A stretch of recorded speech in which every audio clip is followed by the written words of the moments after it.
wafdi uu hogaaminayo wasiirka diinta iyo awqaafta ee jamhuuriyadda Soomaaliland Sheekh Khaliil oo ka mid yahay wasiirka ganacsiga ee xildhibaanada culimaadudiin kale ayaa galabnimadii maanta ka soo degay garoonka dayuuraduhu ka haadaan ee Jomo Kenyatta International Airport. wafdigan oo ay si diiran ugu soo dhaweeyeen garoonka jaaliyadda Soomaaliland ee ku nool waddanka Kenya iyo saraakiil ka tirsan safaaradda Soomaaliland ku leedahay magaalada Nairobi ayaa ugu dambeyntii waxa ay isugu biyo shubteen Intercontinental Hotel oo ah hoteelka ugu weyn magaalada Nairobi, halkaas ay warfidinayaanada uga warbixiyeen ujeedada socdaalkooda iyo meesha ay ku wajahan yihiin. waxa halkan fadhiya oo hadda soo gaadhay saacado ka hor magaalada Nairobi ee dalka Kenya wafti u socday khayraadkii iyo taakuladii ay dadka Soomaaliland xukuumadda shacbiga u soo ururiyeen walaalahooda baahan ee ku soo qaxay dalka Kenya runtii dhibaato badan aan arkaynay saxaafadda iyo media ka daawanay intay leegtahay oo taas ay keentay in ka damqano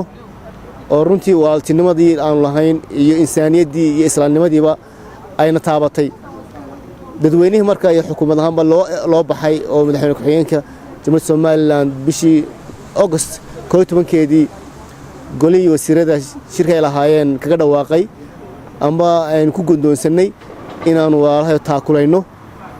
oo guddi loo saaray aan ka mid ahaa anigii wasiirka ganacsiga Cabdulsaaq Khaliif oo bidixda iga fadhiya sidoo kale Cabdulqaadir oo ah gudoomiyaha guddiga arrimaha bulshada ee golaha guurta Soomaaliland iyo culimaadudiinka hareer fadhiya Sheekh Maxamed Aadan iyo Sheekh Axmed Aadan Dagaal waxaanu ahayn guddi runtii muddo ku hawlanayd sidii ay taakulayn ugu soo ururin lahayn walaalahooda baahan taasoo ka dhacday masaajidada dalka shacbiga guud ahaan xukuumadda gaar ahaan dadweynaha ganacsatada iyo dadka maxaan ku raadayay dhammaan muxsiniinta xataa waxay gaadhay masaajidada inaan ka urno caruur yar oo dad u elegtahay 5 jir waa markii ugu horeysay ee jaaliyadda Soomaaliland ku nool waddanka Kenya ay soo dhaweeyaan wafdi ka soo geedigalay waddanka Soomaaliland taasna waxa sababaysa isbedel dhinaca jaaliyadda oo baryahanba isa soo tarayay. Ali Ismaaciil Ali Home Cable TV Nairobi.